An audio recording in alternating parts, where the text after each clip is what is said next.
all right? And then I also feel you're behind the scenes, looking on, okay? And I keep hearing, you know, I told you so, I told you so. But you're not going to say it. You're not going to gloat. You're not going to rub it in your face. You're in this space where you are protected in shelter. And whatever the effects of this tower situation is happening, the tower is very cataclysmic, right? It's things breaking down and crumbling to the ground. So it's going to leave like a dust cloud in its midst, right?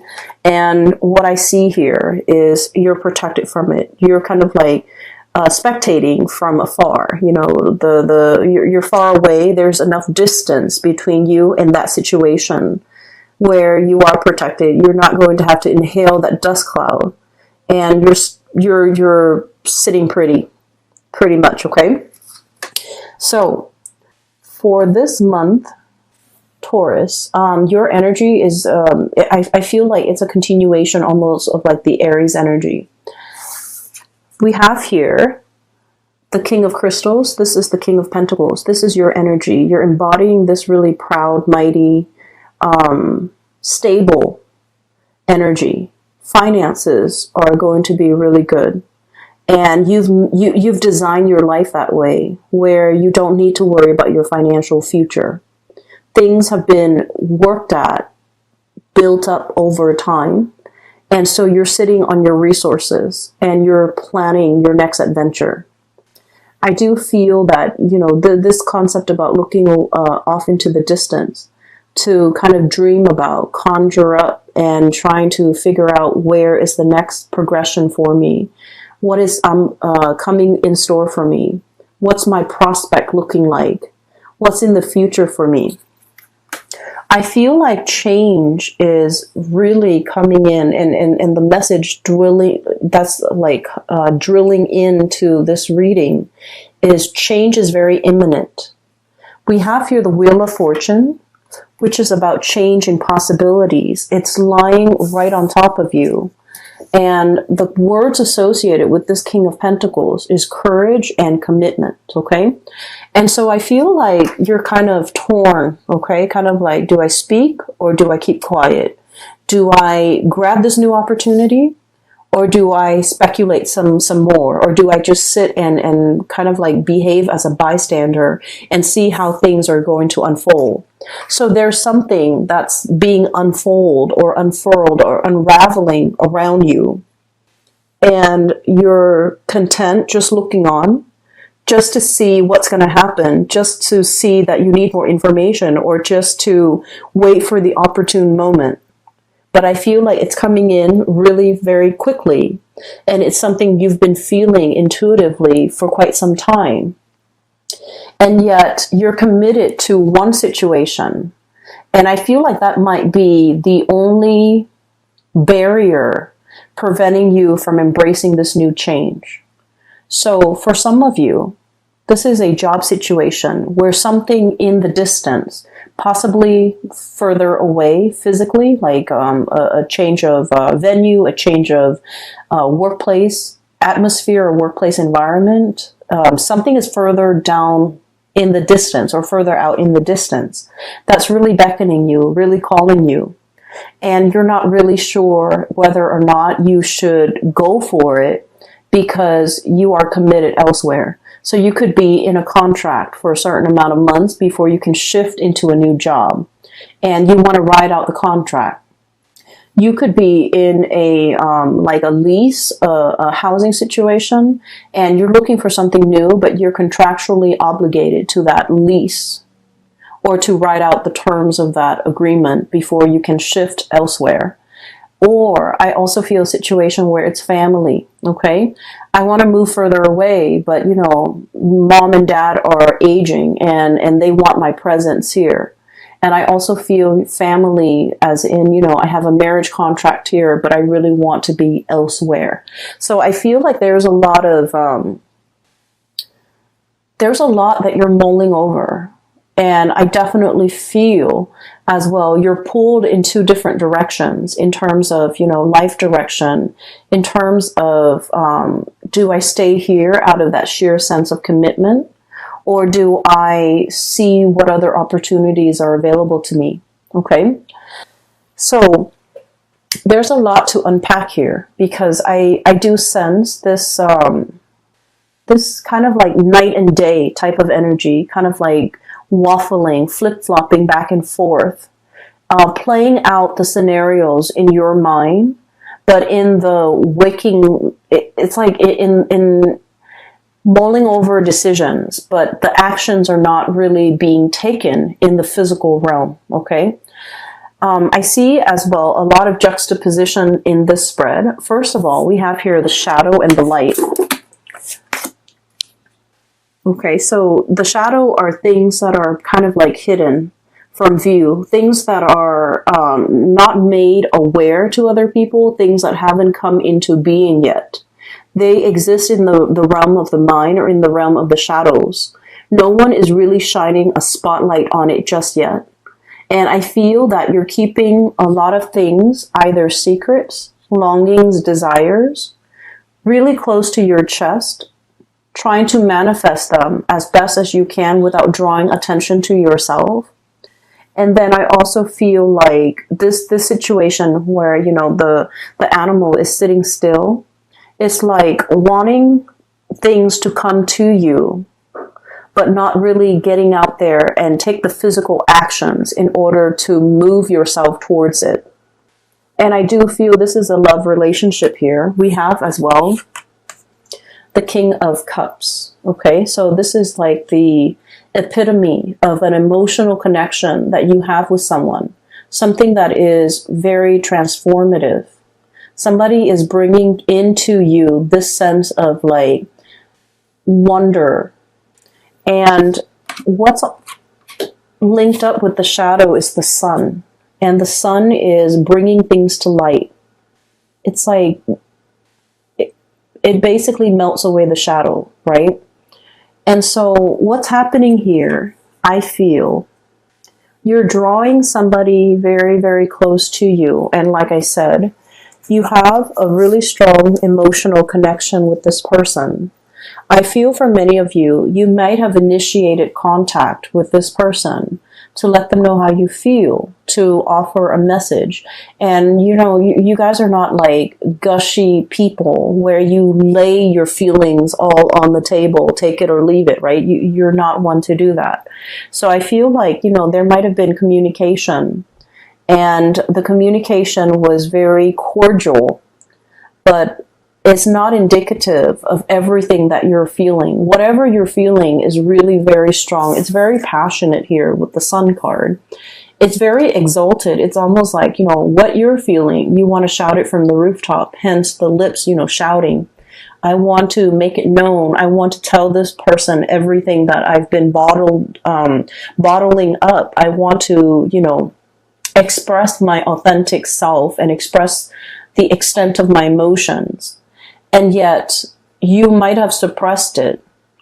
And you are very aware that this person has a major impact in your life, okay?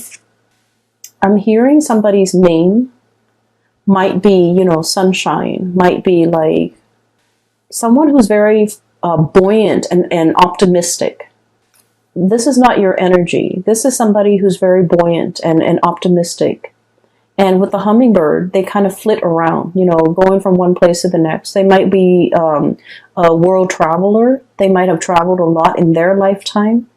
They might have a lot of interesting tidbits of information that they'd like to share.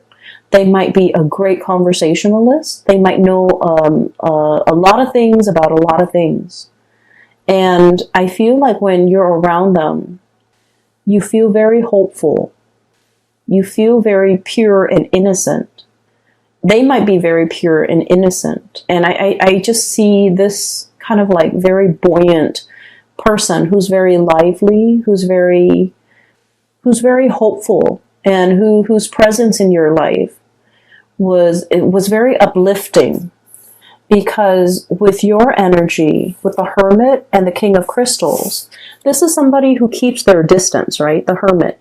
They look and admire from afar. You might be admiring this person from afar. You might be, you know, checking on their social media to see what this person's up to. But I feel like you keep a very detached and a very platonic air about you, almost as if passing off that they don't mean a lot to you. And I feel that you have really held back your feelings when you are interacting with this person.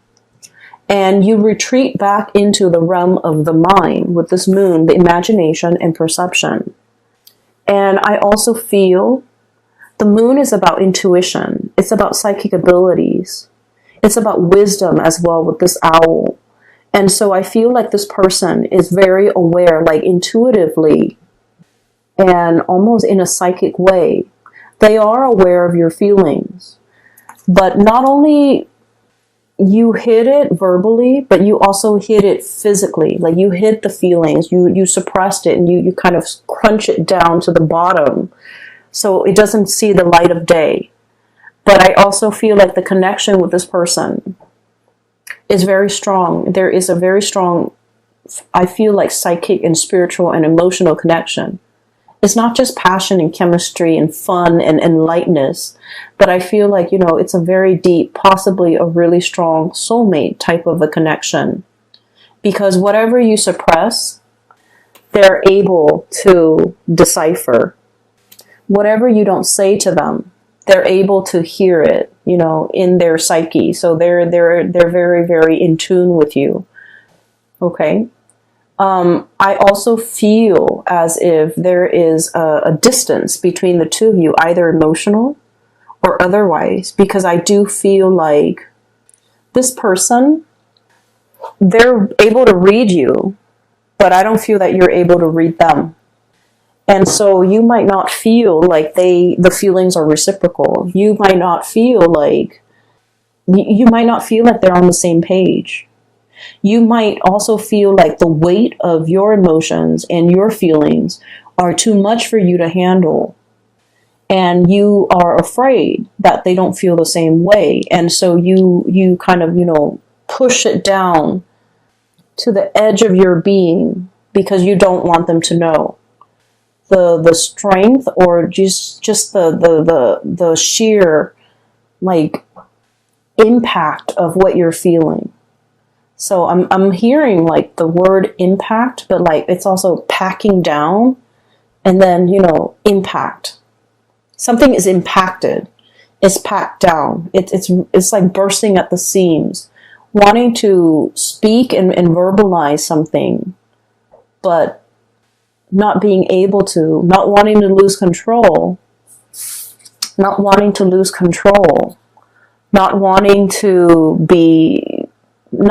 express something when it's not reciprocated. So you're feeling very strongly, you're not able to verbalize it. You're not able to read the other person. You're not able to understand where they're coming from, how they feel about you, whether or not they are feeling the same way that you're feeling. So this is it's an uncomfortable place to be. In the meantime, though, I'm sensing that you're distracting yourself with, you know, practical things that you're doing. I feel many of you are taking really good care of yourself physically. Okay? You're feeling vitality. You're feeling good. Like just getting over ailments. Feeling kind of like at the peak of your physical best. Taking really good care of yourself. Going to the gym. Lifting weights. Eating well. Getting enough sleep and getting enough rest. Even though this emotional, I want to say sore spot, is really front and center in your emotional life, you're doing other things to distract yourself because you feel like it's almost silly. Okay, it's silly for me to dwell on this. It's silly for me to, you know, constantly think about and ruminate over this person about what could be. And I feel like at night you are thinking heavily about this person, about the possibilities that could be if the two of you had come together. And then also, you know, wanting, like looking at them from afar, admiring them, but not really willing to go out of your way to, I'm hearing here, like saving face, not wanting to appear too demanding or too needy or, you know, playing it cool. Okay, the smugness, like playing it cool, not wanting the other person to know how you really feel. So I'm getting here that for many of you, you know, the way you might be looking at love and relationships and emotions, I feel like vulnerability is kind of like a double-edged sword for you. On the one hand, you want desperately to be vulnerable, but for whatever reason, you feel like being vulnerable leads you in a position where you might be overpowered by another person, right? And so what I feel is you might have a slightly unhealthy mindset when it comes to relationships, when it comes to, you know, putting our walls down so that the other person can approach us. Because I feel like once you let your walls down, the other person is going to approach you. What they're feeling for you, I can assure you, is being reciprocated with this King of Cups. This is somebody that doesn't play games. This is somebody that is very sure about how they feel at all times. They can talk to you for hours about their feelings. And their feelings don't change. It doesn't fluctuate from one day to the next. It doesn't change. If you behave badly one day, they're not going to love you any less. If you act up, they're not going to love you any less. If you show your vulnerability, they're not going to use that against you. This is somebody who is, you know, aware of human emotions. They're very emotionally intelligent. They can look at you and know whether or not you've had a bad day, whether or not you're grouchy, why you're grouchy, and they can say and do things to kind of like lift you out of it. So I feel like this is a person that has a very good read on you. But the way that you are right here with the shadow, you're kind of like in the dark. You're not really aware of what's approaching. And I also feel like you might take some type of perverse, you know, liking to leaving somebody in the dark, not expressing the full extent of your emotions, not letting them know. And I do sense a lot of it has to do with, you know, trust issues and things like that, that you're somewhat bringing into this situation. And I feel like it might not be fair for the partner that you're dealing with, because the relationship seems very cat and mouse and it's not very on the surface. Does that make sense? So please be careful with this. If this resonates with you, and if you're dealing with this situation and you feel like being vulnerable leaves you at a disadvantage, I can assure you it does not. And I can assure you as well that the other person is looking your way, and I feel like they would come to you if you let your walls down, okay? So the time for us to experience that paradigm shift, you know, to do things a little bit differently so that we can draw in healthier, higher functioning people into our lives. And for us to kind of like live in the light rather than the shadows, operating from our shadow self. We don't want to do that anymore. We want to be authentic and we want to be true. And ultimately, we want to be free of our baggage that might prevent us from forming emotional connections with another person. Because what you have here is a really beautiful soul connection with another human being. And I feel like you're disallowing that to come into the picture. This card, the way I'm looking at it, is sort of like basking in the sunlight. Lizards and iguanas, they're cold-blooded. So, you know, around noon, you can see a lot of them just like sunbathing, right? So that's what I'm feeling here, this sunbathing right next to the sun. Once your feelings are exposed, or once you allow that to kind of come out into the open, I feel that you're going to get a basking in the sunlight moment where feelings are being returned and reciprocated. And you're not going to be in a state of, you know, icy isolation or doom and gloom. You're going to experience a lot more happiness in your life, okay? I do feel for many of you, you are aware of this. This moon is all about intuition. It's like a sense of knowing what we need to do, but dragging our feet, right? A lot of us, especially fixed signs,